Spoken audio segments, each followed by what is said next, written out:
그다음에 시장이 밀집되어 있는 지역들 아니면 교회가 있는 지역들 이런 분들의 경우는 동의서에 사인을 안 하기 때문에 재개발 투자 자체에서 가장 안전한 시기라고 보시면 좋을 것 같습니다.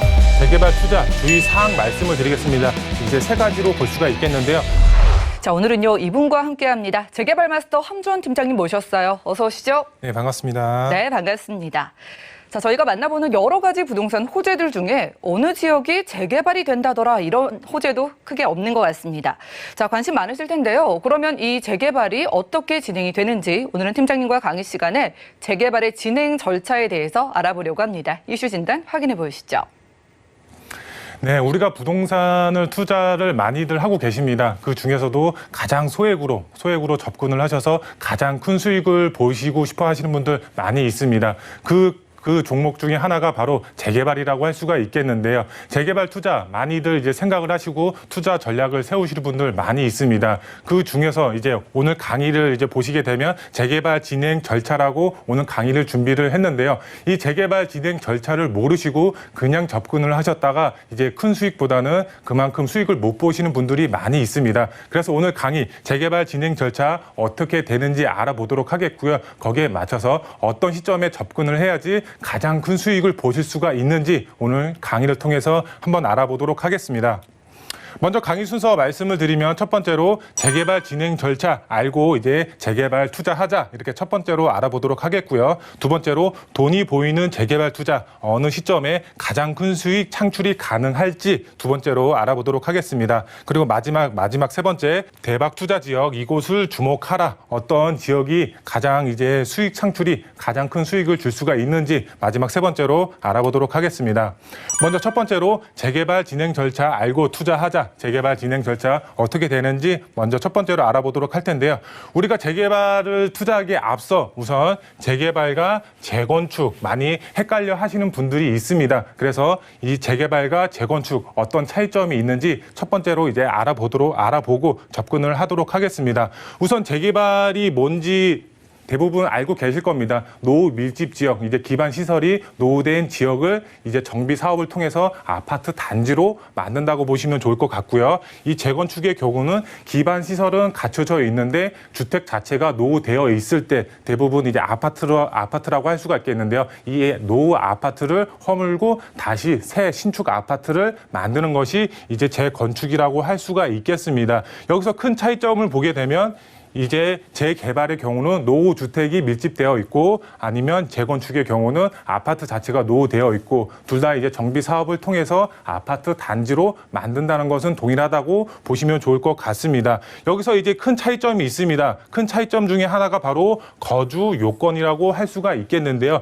이 재개발에 대해서는 거주 요건 자체가 없습니다. 하지만 이제 재건축의 경우는 2년 실거주 요건이 있습니다. 집주인분들 자체가 2년을 실거주를 해야지 입주권 자체를 받을 수가 있다 이렇게 보시면 될 것 같은데요. 많은 분들이 헷갈려 하십니다. 이 재개발에 투자를 해야 되는데 2년 실거주를 해야 하기 때문에 노후 지역에 나는 못 산다 이런 분들이 많이 있습니다. 하지만 걱정하실 필요가 없습니다. 이런 재개발의 경우는 2년 실거주 요건 없다. 재건축에 해당이 되는 부분이다. 이렇게 마지막으로 이해하시면 좋을 것 같고요. 그 다음에 초과 이익 환수제라고 할 수가 있겠는데요. 초과 이익 환수제 이 재개발의 경우는 없습니다. 이 초과 이익 환수제 같은 경우도 재건축에만 있는 상황이라고 보시면 좋을 것 같습니다. 그만큼 이제 재개발 초과 이익 환수제가 없기 때문에 그만큼 수익성 더 크다고 보시면 좋을 것 같고요. 그 다음에 조합원 지위 양도 금지라고 할 수가 있겠습니다.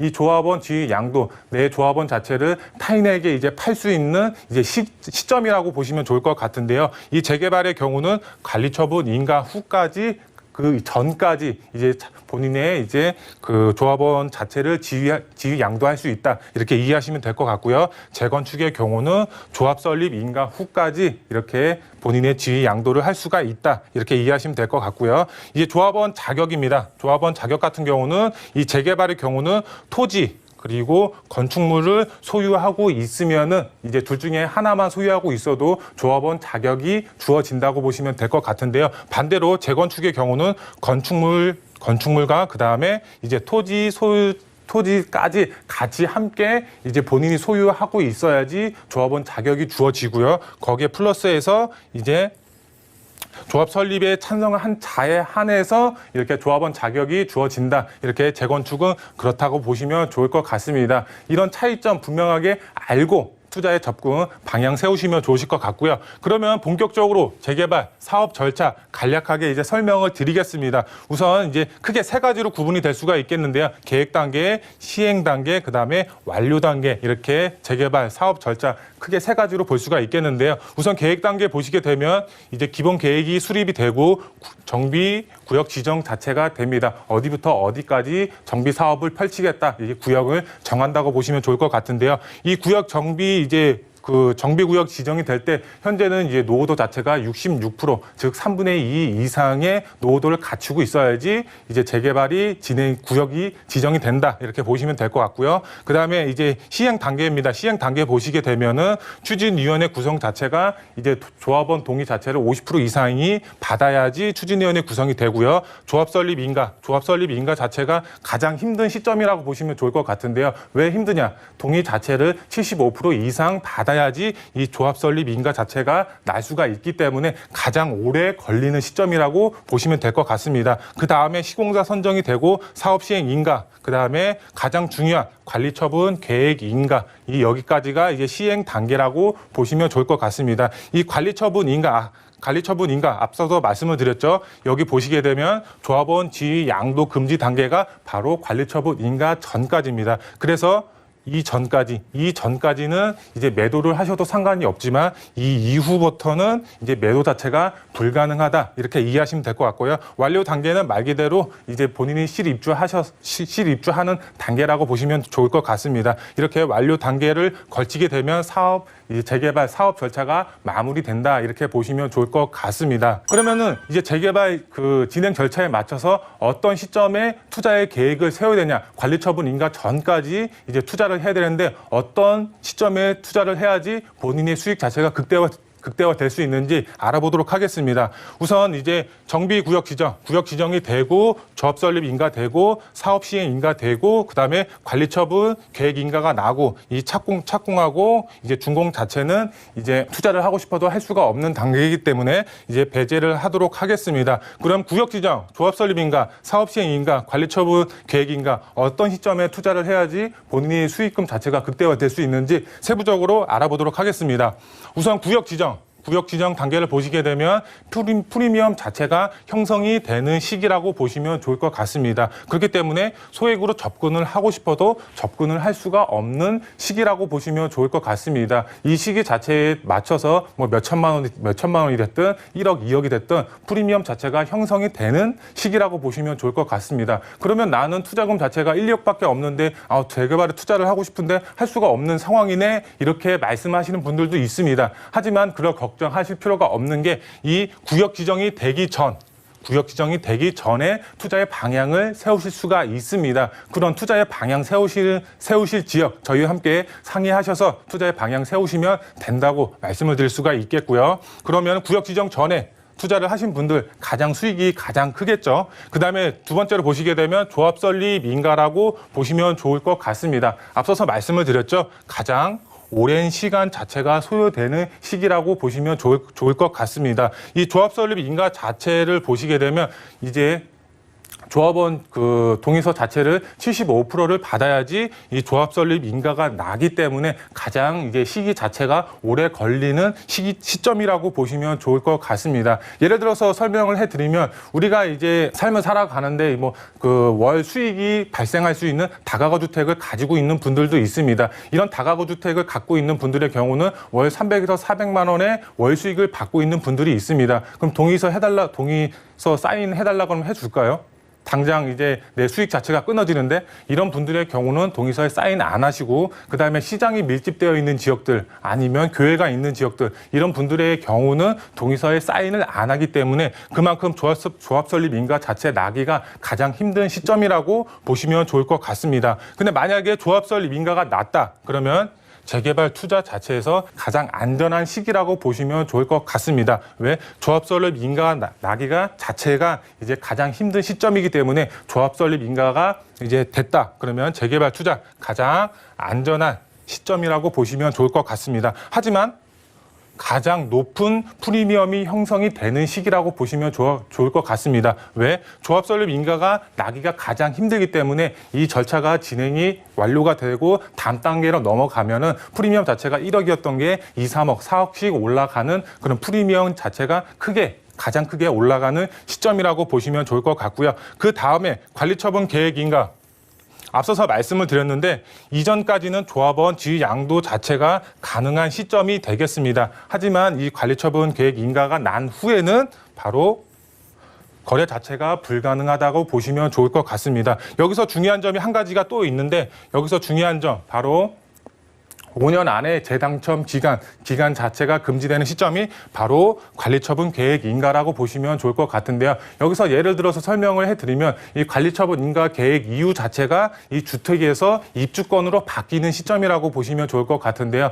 본인 자체가 이제 그 타 지역에 이제 관리처분 계획 인가가 나서 입주권을 받았다고 치면은 5년 안에 다시 이제 B라는 지역에 투자를 했는데 관리처분 계획 인가가 나서 입주권을 받았다. 그러면 바로 현금 청산이 된다는 말이라고 보시면 좋을 것 같은데요. 쉽게 설명을 드리면 두 개의 관리처분 인가가 났다. 그러면 하나는 현금 청산 당한다. 그렇게 이해하시면 될 것 같습니다. 그렇기 때문에 하나는 관리처분 계획 인가 전까지 무조건 파시거나 아니면 자녀분한테 이제 증여를 하셔야 된다.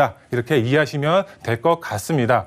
그러면 이제 지역적으로 알아보겠습니다. 대박 투자 지역, 이것을 주목하라 이렇게 말씀을 드릴 수가 있겠는데요. 가장 첫 번째로 연신내 역세권이라고 할 수가 있겠습니다. 연신내 역세권, 왜 제가 투자 유망 지역으로 추천을 드리냐. 이쪽 지역은 바로 GTX A 노선 자체가 공사를 현재 진행하고 있습니다. 가장 이제 최고의 교통 호재가 있는 지역인 반면에 이쪽 지역 자체 연신내 역세권 자체가 노후 밀집 지역입니다. 노후 밀집 지역 안에서도 임시이긴 하지만 추진위원회가 설립이 되어 있습니다. 추진위원회가 설립이 되어 있다는 말은 무슨 말이냐. 바로 구역 지정 자체가 조만간 날 수밖에 없는 지역이라고 보시면 좋을 것 같습니다. 여기에 GTX A 노선이 공사를 하고 있고 3, 4년 후에 개통이 예정이 되어 있는데 이제 조만간 구역 지정이 된다. 그러면 이제 가격 자체, 집가 상승률은 상상도 할 수 없을 정도로 집가 상승폭 가장 크게 가져가실 수가 있는 지역이고요. 이 서울 안에서도 연신내 지역, 정말 저평가되어 있는 지역입니다. 가장 소액으로 접근하실 수가 있기 때문에 가성비 정말 좋은 지역이라고 말씀을 드릴 수가 있겠고요. 두 번째 지역은 바로 광진구 자양동이라고 할 수가 있겠습니다. 광진구 자양동 정말 입지적인 장점을 가지고 있습니다. 왜? 바로 한강을 남향으로 바라볼 수 있는 입지적인 장점을 가지고 있고요. 그다음에 강남의 접근성이 상당히 탁월한 지역입니다. 그만큼 입지적인 장점 자체가 상당히 탁월한 지역이 되겠는데요. 광진구 자양동 앞서서 말씀드린 연신내 역세권과 마찬가지로 임시긴 하지만 추진위원회가 설립이 되어 있습니다. 입지적인 장점까지 가지고 있고 추진위원회까지 설립이 돼서 조만간 구역 지정이 될 수밖에 없는 지역입니다. 근데 여기에 소액으로 접근하실 수가 있습니다. 가장 큰 수익을 보실 수가 있는 그런 입지적인 장점 플러스 그다음에 집가 상승률에 따른 수익 자체 크게 보실 수가 있는 지역이라고 보시면 좋을 것 같습니다. 투자 포인트 3가지로 정리해 드리겠습니다. 첫 번째로 재개발 투자에서 가장 수익 창출 가장 이제 크게 가져갈 수 있는 시점 자체 바로 구역 지정 전이라고 할 수가 있겠습니다. 바로 예정지 검토 지역에 이제 투자의 방향을 세우실 때 가장 큰 수익을 보실 수가 있는 이제 재개발 투자 시점이라고 보시면 좋을 것 같습니다. 그런 지역의 경우는 저희와 함께 상의하셔서 투자의 방향 세우시면 정말 큰 수익 보실 수가 있겠고요. 두 번째로 재개발 투자 주의 사항 말씀을 드리겠습니다. 이제 3가지로 볼 수가 있겠는데요. 소액으로 접근하시는 분들의 경우 중장기적으로 투자의 방향을 세우셔야 되겠습니다. 그만큼 가장 큰 수익을 보실 수가 있는 장점을 가지고 있고요. 이제 고액으로 투자의 방향을 세우시는 분들 단기적인 장점이 있습니다. 그렇지만 이제 실입 입주로 추천을 드리도록 하겠습니다. 왜? 그만큼 고액이 들어가고 단기적으로 이제 들어가실 수가 있지만 금액 자체가 가장 높게 들어갈 수밖에 없습니다. 수익률 자체가 프리미엄 자체가 높게 형성이 되어 있기 때문에